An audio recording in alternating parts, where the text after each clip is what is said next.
सत्संग परमात्मा ही सुनाया करते हैं। सत्संग के लिए परमात्मा ही अपने बच्चों को सत्संग के अंदर लाया करते हैं।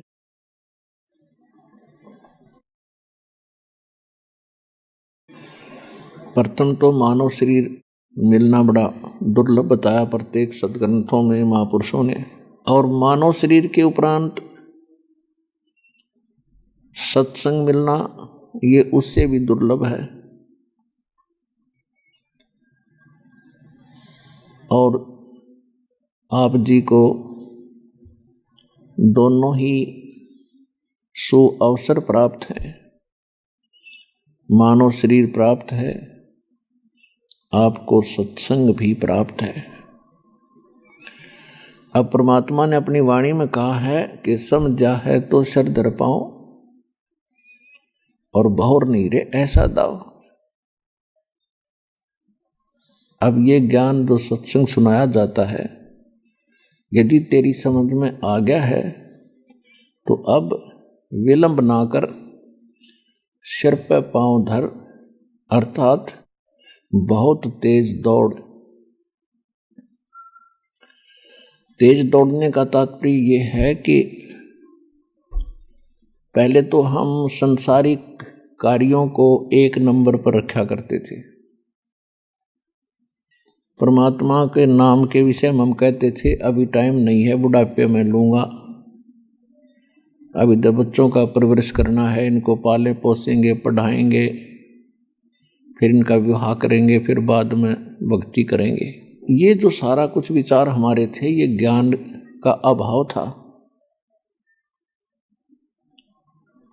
अब ये ज्ञान होने के बाद आपको क्या होगा कि परमात्मा का नाम एक नंबर पर होगा और संसारिक काम सेकंड नंबर पे। क्योंकि प्रत्येक प्राणी, प्रत्येक व्यक्ति प्रयत्न करता है कि मैं घना धनी बन जाऊं, मेरा परिवार सुखी रहे, कोई आपदा मेरे ऊपर ना आवे, कार हो, बढ़िया मकान हो, और उसके सोचते सोचते हम सब कुछ करते रहते हैं। दिन रात प्रयत्न, मेहनत, परिश्रम भी करते हैं, लेकिन उसके उलट ही होता चला जाता है। उसके बाद फिर हम क्या सोचते हैं कि परमात्मा की शरण चलें, किसी संत या जैसा हमें ज्ञान होता है हम फिर इन झाड़ फूक करने वालों के पास या कहीं हाथ पामिष्ट देखने वालों के पास फिर भटकना शुरू कर देते हैं। तो फिर आत्मा हमें क्या बताना चाहते हैं कि जब आप अपने प्रयत्न से थक जाते हो, शुभ चाहते हुए भी अशुभ हो रहा होता है, लाभ चाहते हुए, लाभ का प्रयत्न करते हुए भी हानि हो रही होती है, तो फिर आप परमात्मा की खोज करते हो। और अब इस सत्संग से आपको ज्ञान होगा कि यदि हम पहले ही भगवान की शरण में हों तो काम परमात्मा ने ही करने हैं। जब हम थक चुके तो परमात्मा की खोज में चले, अब परमात्मा आपको सहज में मिल गए। तो यहाँ परमात्मा हमें बताना चाहते हैं कि यदि आप पहले से ही हमारे साथ हो जाओगे तो काम तो सारे परमात्मा ने ही करने हैं। आप अपना प्रयत्न करके जब थक गए तो परमात्मा की खोज को चले।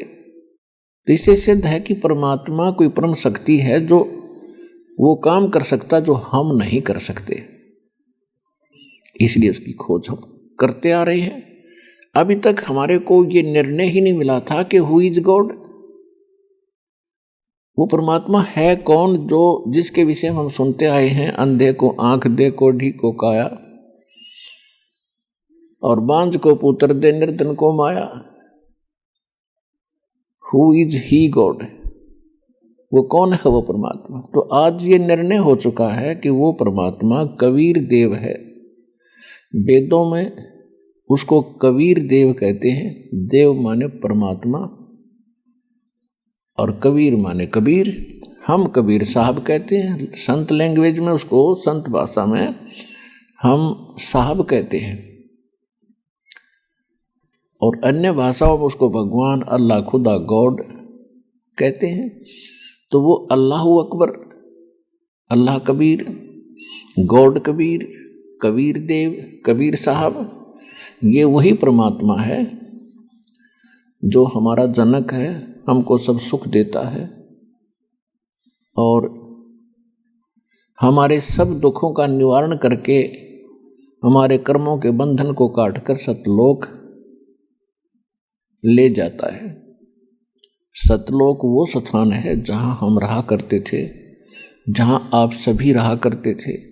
वहाँ किसी वस्तु का अभाव नहीं है, वहाँ कोई दुख नहीं है, वहाँ मृत्यु नहीं है, वहाँ वृद्धावस्था भी नहीं है। तो ऐसे लोक को छोड़कर हम इस गलत लोक में आ गए। अब हम यहाँ सुख खोज रहे हैं। ये हमारी भूल है कि हम इसे लोक में, इस दुखदाई लोक में सुख की खोज कर रहे हैं। यहाँ सुख सपने में भी नहीं हो सकता, किसी पूरी पृथ्वी के राजा को नहीं हो सकता, और किसी भी अन्य आइटम से आपको सुख नहीं हो सकता, क्योंकि यहाँ वो सुख है ही नहीं। हमने दुख, भारी दुख से और हल्के दुख को सुख मान लिया। किस प्रकार? जैसे एक व्यक्ति के 3 पुत्र थे, उनमें से एक की मृत्यु होगी। वो बेहाल था, रो रहा था, सांत्वना देने वाले लोग जा रहे थे, समझा रहे थे। उन सांत्वना देने वालों में एक ऐसा व्यक्ति भी था जिसका एक ही पुत्र था और वो भी 2 वर्ष पूर्व मृत्यु को प्राप्त हो चुका था। तो वो सांत्वना देने वाले, समझाने वाले व्यक्ति उसको कह रहे थे, भाई देखो, इसको देखकर सांत्वना कर ले, इसको देखकर जी ले। इसका एक ही पुत्र था, वो भी भगवान को प्यारा हुआ। तो उस व्यक्ति ने फिर देखा उस व्यक्ति की तरफ जिसका एक ही पुत्र था और वो भी मर गया और वो भी जी रहा है, आज ठीक ठाक अपना प्रत्येक क्रिया कर रहा है। तो उसको सांत्वना हुई, रोना चुप किया, कुछ रोटी भी खिलाई। तो इससे ये सुख है हमारा। क्या वो पुत्र जीवित हो गया? लेकिन उसने ये मान लिया, हे भगवान, इससे तो मैं सुखी हूं, मेरे 2 तो जीवित हैं। तो परमात्मा कहते हैं, झूठे सुख को सुख कहे तू मान रहा मनमोद, ये सकल जबीना काल का और कुछ मुख में कुछ बोध। साथी हमारे चले गए, हम भी चालन हारे, कोई कागज में बाकी रह रही, ताते लगी है वार। परमात्मा अपने ऊपर उदाहरण देकर आप सभी आत्माओं को समझा रहे हैं कि यहाँ कोई ना रहे और ना रहा। ये लोक आपका नहीं है, ये आपका ठिकाना नहीं है। आप गलती से यहाँ सेट होने की कुचेष्टा कर रहे हो। उदाहरण देकर परमात्मा बताते हैं, पृथ्वीपति चकवे गए, जिनके चक्र चलंत, रावण सरीखे कौन गिने, ऐसे गए अनंत। सर्व सोने की लंका थी वो रावण से रणधीरम, एक पलक में राज विराजी, जम के पड़े जंजीरम, मन तो सुख के सागर बसरे, भाई और न ऐसा यसरे। यहाँ आप एक गांव में, शहर में बड़ी सी कोठी बनाकर या कोई छोटी मोटी पोस्ट प्राप्त करके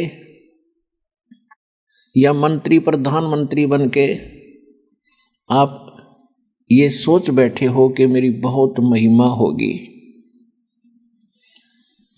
पुण्यात्माओं, परमात्मा ने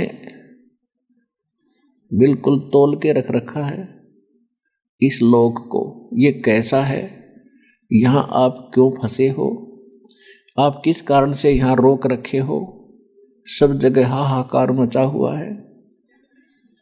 तो परमात्मा के इस ज्ञान से हमें पता चलेगा कि हम कौन हैं और क्या कर रहे हैं।